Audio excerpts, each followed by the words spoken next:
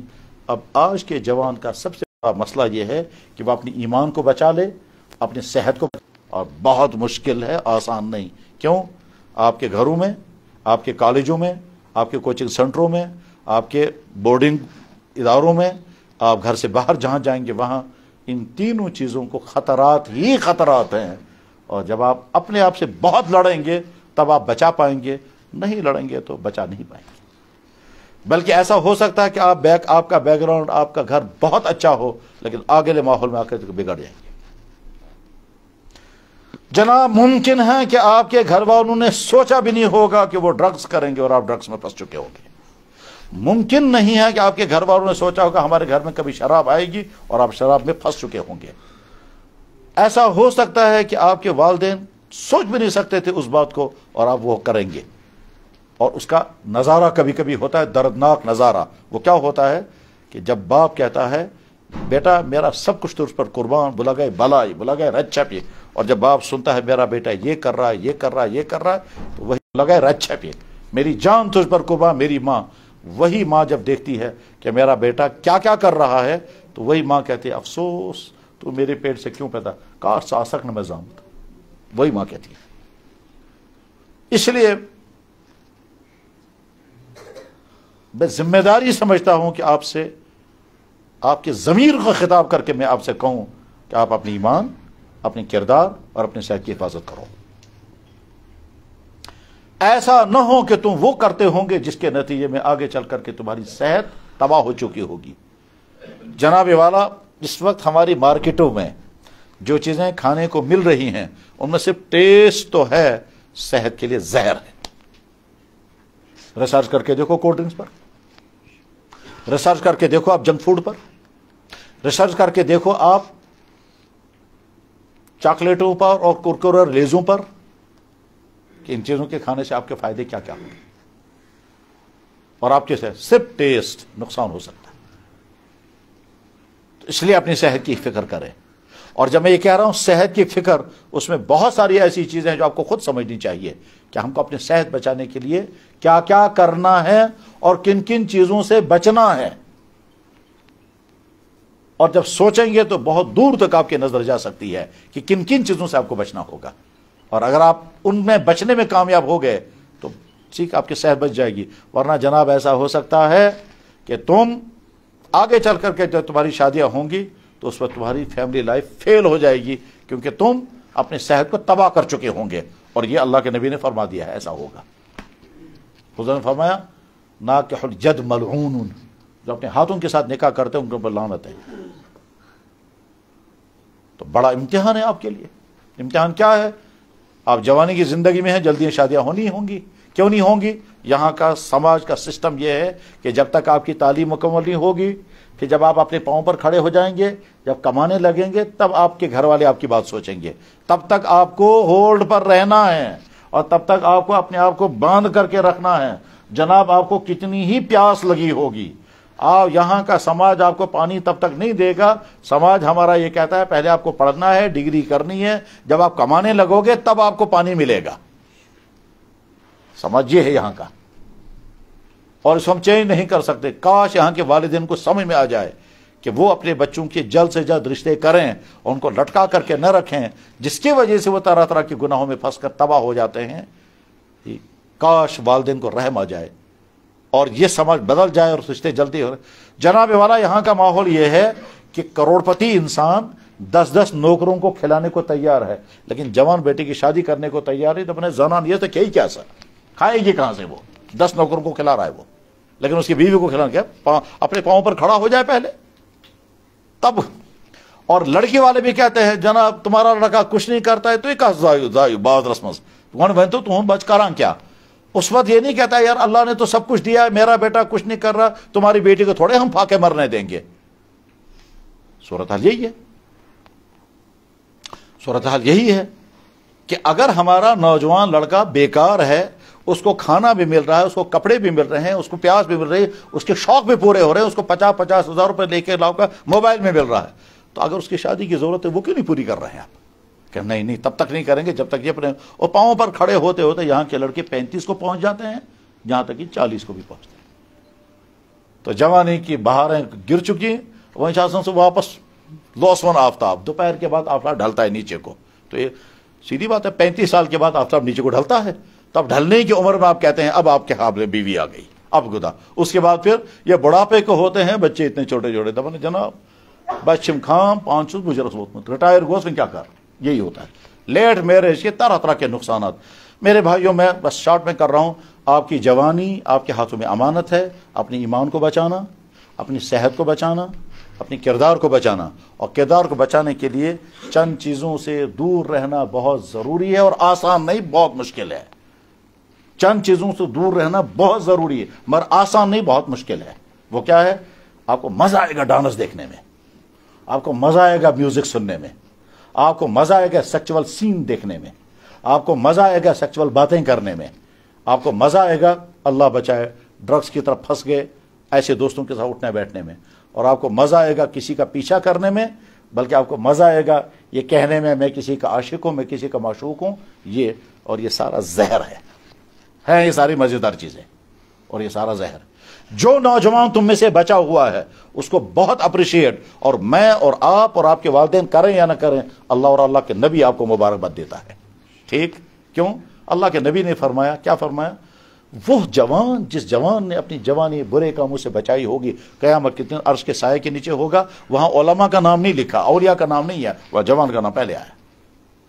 میں بہت توجہ کے ساتھ جب وہ حدیث پڑھی تھی میں نے کہا دیکھتے ہیں کون کون لوگ ہیں جو عرش کے سائے کے نیچے ہوں گے، تو وہاں پہلے نمبر پر حکمران، مگر آج کے نہیں، وہ فاروق اعظم جیسا حکمران، اور دوسرے نمبر پر جوان۔ میں تو یار نہ مولوی صاحب کو نہیں، نہ پیر صاحب کو نہیں، نہ باقی صاحب کو نہیں، آج یہ اور تیسرے نمبر پر ایک اور ہے، اللہ اکبر، بہت دلچسپ۔ تیسرے نمبر پر کیا فرمایا آپ نے؟ اللہ کے نبی نے فرمایا وہ جوان جس کو کوئی خوبصورت عورت گناہ کی دعوت دے، رکاوٹ کوئی نہ ہو، اور وہ یہ کہے کہ میں اللہ سے ڈرتا ہوں، میں یہ گناہ کرنے کے لیے تیار نہیں، اللہ کے نبی نے فرمایا یہ شخص قیامت کے دن عرش کے سائے میں نہیں جاؤں۔ میں الفاظ سناتا ہوں، مجھے الفاظ یاد ہے، ٹیکسٹ یاد ہے، رجلن ایسا انسان، دعت ہو دعوت دے، امرأتن عورت، ذات جمال خوبصورت، وحسبین اونچے خاندان کی، فقال یہ جواب میں کہے انی اخاف اللہ، میں اللہ سے ڈرتا ہوں، میں نہیں کر سکتا۔ بہت مشکل ہے جناب ایوائڈ کرنا جب آپ کو وہیں سے آفر آئے گا، اور بڑے بڑے لوگ گر جائیں گے وہاں۔ بہت مشکل ہے جب آپ کو وہیں سے فون آئے گا، اور جب بہت مشکل ہے جب آپ کو کہے گا اگر تو مانک تو ٹھیک، بخما زہر بخارے پانو پان میٹے، یہی تو کشمیری کہتے ہیں۔ بہت مشکل ہے۔ اگر آپ بچے ہوئے ہیں تو بہت مبارک، اور اگر بچے ہوئے نہیں تو مایوس نہ ہوں، آج یہ توبہ کر لیں، یا اللہ میں نے بالا ماری سب کو۔ اور اللہ کے نبی کیا فرماتے ہیں؟ 100 بوڑھوں کے توبہ کرنے پر اللہ کو اتنی خوشی نہیں ہوتی جتنی ایک جوان کے توبہ کرنے پر۔ آپ بہت بڑا میڈل لے سکتے ہو۔ میرے نوجوان بھائیوں، آپ کو اگلی زندگی بڑی لمبی زندگی ہے، یہ کمپٹیشن کا زمانہ ہے، مقابلوں کا زمانہ ہے، اور معیار کے ساتھ زندگی گزارنے کا زمانہ ہے، اور اس کے لیے آپ کو بڑی تیاریاں کرنی ہیں۔ ان بڑی تیاریوں میں اپنا دین بھی بچانا ہے، اپنا ایمان، اپنا کردار، اپنی صحت، اور پھر اگلی زندگی آپ گزاریں گے۔ اس اگلی زندگی میں آپ کو روزگار بھی چاہیے، آپ کی شادیاں بھی ہونی چاہیے۔ یہ دونوں چیزیں ہیں ہوں مگر ایمان نہ ہو، کردار نہ ہو، تو آپ کیا کہیں گے؟ صاحب بڑی لگژری لائف ہے مگر بد کردار ہے، ایمان سے محروم ہے، مجرم ہے، اور کرپٹ انسان، اور کیا کیا ہے۔ اور اس کے مقابلے میں اگر آپ کامیاب، آپ کہیں گے بہت مشکل ہے۔ نہیں مشکل نہیں ہے۔ اسی کشمیر کے ایسے جوان بھی ہیں جن جوانوں کے حالات سن کر آدمی حیران ہوتا ہے، یار ایسے بھی ہیں جوان، اور اسی کشمیر میں ایسے جوان بھی ہیں جن کے تباہ حال سن کر کے آدمی سوچتا ہے کیا ہو گیا۔ دونوں قسم کے جوانوں کی کہانیاں سامنے ہیں۔ اسی کشمیر کا ایک جوان ہے، میں جانتا ہوں اسے، مجھ سے بہت دفعہ ملے، میں ان کے گھر بھی گیا، وہ اس وقت ہالینڈ میں ہے، ٹھیک، اور عام نہیں، اعلیٰ درجے کا سائنٹسٹ، مکمل نمازی، ایمسٹرڈم میں رہ کر کے داڑھی رکھتا ہے، اور ابھی جب مجھے 2 ہفتے پہلے ملے تو کہنے لگا یہ جملہ اس کا تھا، الحمدللہ رب العالمین، پچھلے 1 سال سے میرا تہجد نہیں چھوٹا ہے۔ میں نے کہا یا اللہ یار تجھے کہاں تھی؟ ایمسٹرڈم میں۔ میں نے کہا یار مجھے شک کیسے ہے؟ کہنے لگا ہاں ایسا ہی کہ میں تہجد پڑھتا ہوں، فجر کی نماز پڑھتا ہوں، پھر سوتا ہوں اور 10 بجے پھر آفس جاتا ہوں۔ میں نے کہا وہاں کی صورتحال؟ کہنے لگا پانی مہنگا ہے، شراب سستی ہے، ٹھیک، اور کہنے لگا گناہ بالکل آسان ہے، جب چاہیں ہم جہاں چاہیں جیسے، بلکہ کرنا نہیں ہے، وہیں سے آفر آتا ہے۔ ایمسٹرڈم وہ شہر ہے جہاں شام کو کارڈ لے کر کے لڑکیاں کھڑی ہوتی ہے اور کہتی ہے کون ہمارے ساتھ رات کو آئے گا، پیمنٹ ہم کو نہیں کریں گے۔ اس شہر میں ہے کشمیر کا نوجوان، ٹھیک ہے، گناہوں سے پاک صاف۔ تو آپ کیوں مایوس ہوں گے؟ بس مجھے جو باتیں اس وقت عرض کرنی تھی، ٹائم کم ہے، شاید میں وہ باتیں عرض کر سکا، اور بھی بہت ساری ضروری باتیں تھیں، مگر اب کیونکہ دوسرا اہم پروگرام ہے، اس لیے میں اپنی مختصر سی گفتگو کو اس پر ختم کرتا ہوں، کیا کہ اللہ کے نبی علیہ السلام نے بڑے غم کے ساتھ فرمایا تھا، لوگوں اس وقت تمہارا کیا بنے گا جب تمہارے جوان بگڑ جائیں گے۔ تو صحابہ کو بہت تعجب ہوا، ہمارے جوان کیسے بگڑیں گے؟ اللہ کے نبی فرمایا ہاں ایسا ہوگا، کیونکہ ماحول اسی قسم کا ہوگا۔ تو آپ عہد کرو انشاءاللہ ہم اپنی ایمان، اپنے کردار، اپنی صحت کی حفاظت کریں گے، اور اس حفاظت کرنے کو ہم اپنا چیلنج بنائیں گے کہ ہم چیلنج کیا ہے میرا، کہ جس دن میری شادی ہوگی میں فخر کے ساتھ کہوں گا میں بالکل پاک صاف، میں فخر کے ساتھ کہوں گا میں مومن، میں فخر کے ساتھ کہوں گا میں محمد رسول اللہ کا۔ اور آپ ایک چیز اپنا موضوع بناؤ، دنیا میں اسلام کے خلاف جو بولنے والے ہیں، جو لکھنے والے ہیں، آپ اپنا ایشو بناؤ کہ ہم ان کا جواب دیں گے۔ اس کا نتیجہ کیا ہوگا؟ آپ اسلام کو پڑھیں گے، اور جب پڑھنے لگیں گے تو آپ کو خود آپ اسلام کی طرف سے نمائندہ بنو گے۔ سوشل میڈیا چلا رہے ہیں آپ، بہت اچھا، تو چلاؤ نا سوشل میڈیا ان لوگوں کے خلاف جو اسلام پر اعتراضات کرتے، جواب دو۔ اب آپ کے پاس جواب معلوم نہیں ہے تو آپ ڈھونڈیں گے جواب، پوچھیں گے ایک سے دوسرے سے۔ کتنے ہی نوجوان لڑکے مجھ سے سوالات پوچھتے رہتے ہیں اور جواب دیتے ہیں۔ ابھی چند دنوں پہلے لڑکے نے مجھے فون کیا، کرشن نگر کا لڑکا ہے اور چندی گڑھ میں ہے، کہنے لگے جی میرے ساتھ ایک کرسچن ہے، ٹھیک، اور وہ یہ سوال کرتا ہے، مجھے جواب بتائیے۔ میں نے کہا ابھی میں آدھے گھنٹے بعد تم کو جواب بتاؤں گا۔ آدھے گھنٹے بعد میں نے جب اسے جواب بتایا اور اس کے بعد اس کو سنایا، اس نے سارے جوابات، اس نے کہا یار مجھے لگتا ہے تمہارا دین سچا دین ہے۔ یہ لڑکا یہ کہہ رہا تھا مجھے جواب ہی معلوم نہیں، اور جب جواب اس کو جب سنایا، اس کو جواب جو ہی مل گیا تو کہنے لگا لگتا ہے آپ کا دین سچا ہے، میں سوچوں گا۔ یہ لڑکا مجھے فوراً فون کر کہتا ہے اے مس گور سرنڈر، اور وہ کرسچن تھا آگے سے۔ تو آپ ڈھونڈیں گے جوابات، اور جوابات ڈھونڈ کر کے آپ کو خوشی ہوگی مجھے جواب ملا، آپ جب اگلے کو بتائیں گے۔ اور آج کا ذہن جو ہے وہ اوپن ذہن ہے، ٹھیک، آرگیو کریں اچھی طرح سے، ریزن پیش کریں، سمجھائیں لوگوں کو، لاجک پیش کریں اور پوچھیں لوگوں سے، تو آپ اسلام کے نمائندہ بن کر کے اس فیلڈ میں کام کر رہے ہیں جس فیلڈ میں میں نہیں ہوں، جس فیلڈ میں آپ جس دوسرے علماء نہیں، اس فیلڈ میں آپ جا کر کام کریں۔ اللہ آپ کی جوانی کو آپ کے گھر والوں کے لیے نہیں، پوری ملت کے لیے سرمایہ بنائے۔ وآخر دعوانا ان الحمدللہ رب العالمین برحمتک یا ارحم الراحمین۔ یہاں کے